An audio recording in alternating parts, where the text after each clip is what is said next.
সেই সিস্টেমের প্রতিটা পার্টিকেলের মধ্যে যদি ইকুইলিব্রিয়াম থাকে, সেই সিস্টেমের মধ্যে কোনো আনব্যালেন্সড ফোর্স থাকবে না, সিস্টেমের মধ্যেও নেই এবং সিস্টেম এবং সারাউন্ডিংস এর মধ্যেও নেই, একটা কেমিক্যাল ইকুইলিব্রিয়াম কন্ডিশনে। Hello and welcome to my channel.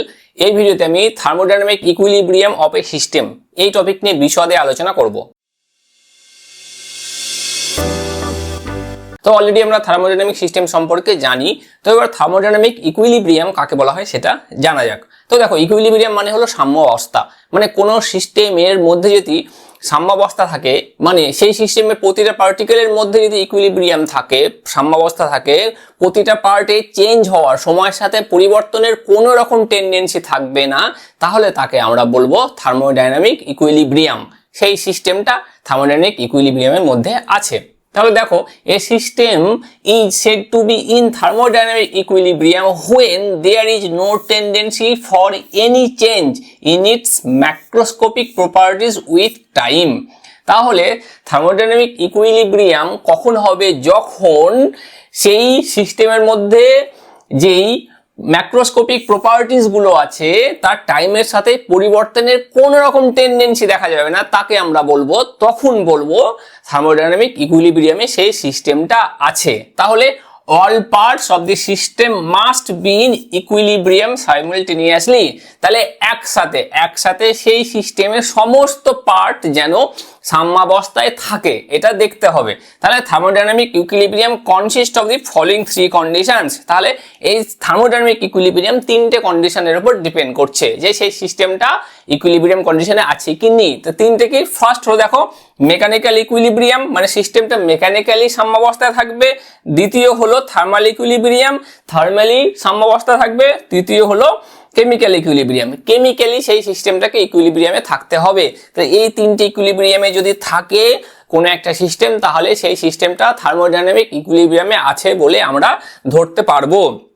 তাহলে ফার্স্ট যেটা আছে সেটা হলো মেকানিক্যাল ইকুইলিব্রিয়াম। তাহলে মেকানিক্যাল ইকুইলিব্রিয়াম থাকতে হলে কি করতে হবে? System is in mechanical equilibrium when there is no unbalanced force or pressure difference within the system। তাহলে মেকানিক্যাল ইকুইলিব্রিয়াম বলতে গেলে তাহলে সেই সিস্টেমের মধ্যে কোনো আনব্যালেন্সড ফোর্স থাকবে না বা আনব্যালেন্সড প্রেসার থাকবে না, সবকিছু ব্যালেন্সের মধ্যে থাকবে। তাহলে সেটাকে বলবো আমরা মেকানিক্যাল ইকুইলিব্রিয়ামের মধ্যে সেই সিস্টেমটা আছে। তাহলে কন্ডিশন কি? Pressure is uniform throughout the system. তাহলে সিস্টেম ওয়াইজ প্রেসার কি হতে হবে? ইউনিফর্ম হতে হবে। সে মানে সিস্টেমের প্রতিটা জায়গায় প্রেসার একই রকম থাকবে। No movement of the system boundary due to pressure difference. তাহলে সিস্টেম এবং বাউন্ডারির মধ্যে কোনো রকম মুভমেন্ট হবে না প্রেসার ডিফারেন্সের জন্য। যদি ধরো সামান্যতম প্রেসার ডিফারেন্স থাকে সিস্টেমের মধ্যে, তাহলে সেটা বাউন্ডারির বাইরে কিন্তু যাবে না, সিস্টেম সেটাকে অ্যাডজাস্ট করে নেবে। No acceleration of any part of the system. তার সিস্টেমের কোনো পার্টের মধ্যে কোনো রকম ত্বরণ থাকবে না। বোঝা গেল ব্যাপারটা? তাই এই হলো কন্ডিশন। এক্সাম্পল কি আছে? A gas enclosed in a cylinder with a fixed piston is in mechanical equilibrium.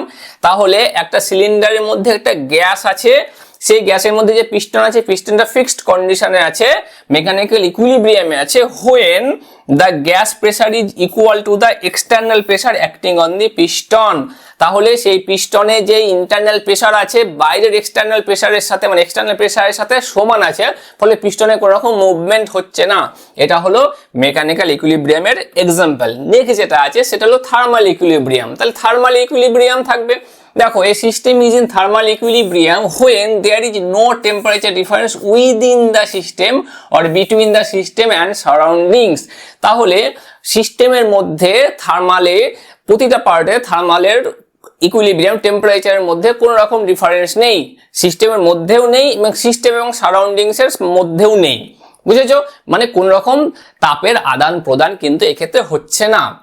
এটা কন্ডিশন কি? Temperature remains uniform throughout the system. তাহলে সিস্টেমের প্রতিটা অংশতে তাপমাত্রা কি টেম্পারেচার সমান থাকবে। No heat transfer occurs due to temperature differences. তাহলে হিট ট্রান্সফারের জন্য কোন রকম তাপমাত্রার পার্থক্য কিন্তু হবে না। এক্সাম্পল কি? A hot metal rod kept in contact with a cold body. তাহলে একটা হট মেটাল রড একটা কোল্ড বডির কন্ট্যাক্টে আছে।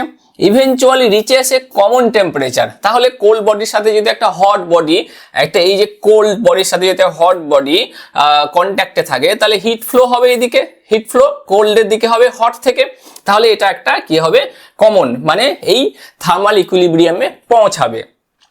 at that stage both are in thermal equilibrium। তাহলে এটা যখন এই হট থেকে কোল্ডের দিকে টেম্পারেচার যাবে এবং দুটো টেম্পারেচার সমান হবে, তখন সেটা বলবো এই সিস্টেমটা থার্মাল ইকুইলিব্রিয়ামে আছে।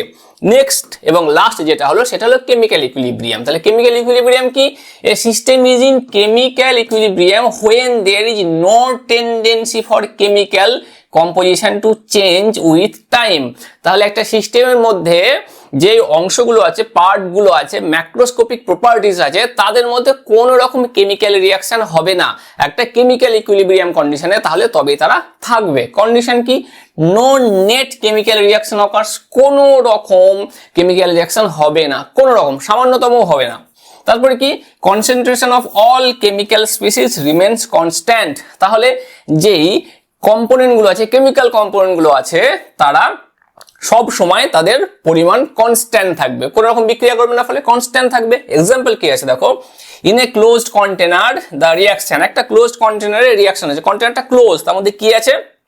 N2 আছে, তার সাথে 3H2 আছে, সেটা কি হচ্ছে তারপরে সেটা তৈরি করছে 2NH3 এবং রিভার্সও করছে, 2NH3 থেকে 3H2 এবং N2 তৈরি হচ্ছে, আবার N2 থেকে 3H2 এবং 2NH3 তৈরি হচ্ছে, আবার 2NH3 থেকে 3H2 প্লাস N2 তৈরি হচ্ছে। মানে এইভাবে একটা সাইকেল হচ্ছে, একটা সাইকেলের মধ্যে চলছে। এই দুটো থেকে এটা তৈরি হচ্ছে এবং এটা থেকে এই দুটো তৈরি হচ্ছে। তাহলে এদের কি? এটা একটা কেমিক্যালি ব্যালেন্সের মধ্যে চলে আসবে একটা সময়।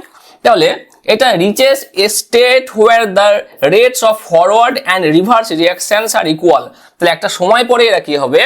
ফরওয়ার্ড এবং রিভার্স, এই ফরওয়ার্ড এবং এই রিভার্স, ফরওয়ার্ড এবং রিভার্স দুটো দেখো, এই যে ফরওয়ার্ড এবং এই রিভার্স দুটো একটা সময় সমান হবে, ফলে মনে হবে না যে বিক্রিয়াটা চলছে, মানে এদের তৈরি হওয়ার হার এমনটাই হবে, মনে হবে যে কোনো রিয়াকশনই হচ্ছে না।